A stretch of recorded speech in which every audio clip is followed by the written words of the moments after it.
Yan guys, welcome to my vlog again. It's Sunday. It's my day off. So akyat nga pala kami ngayon ng bundok sa Marian Hills. Dito lang yan sa Binangonan, Rizal.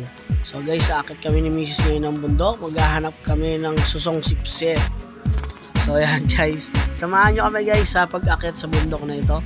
Dito maraming umaakyat, nagbabike, nagja-jogging.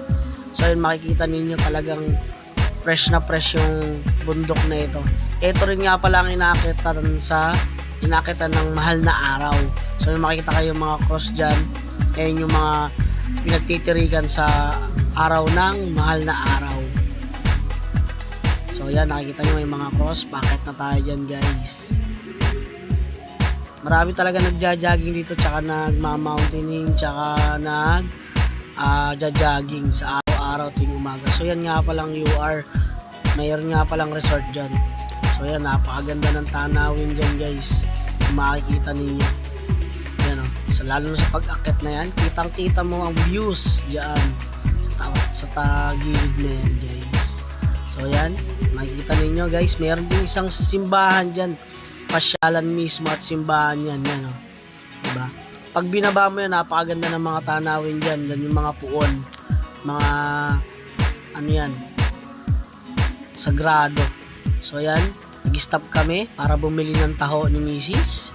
So yan, bibili kami ng taho ngayon. Nakita kami ng taho, si tatay. What's up nga pala tay? So bumili kami ng 20 pesos na taho. Yan yung taho, diba?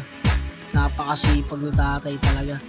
Ito nga palang taho, talagang puhunan mo dito yung pagod. So yan nga pala yung vlogger ninyo, napaka-pogi, diba?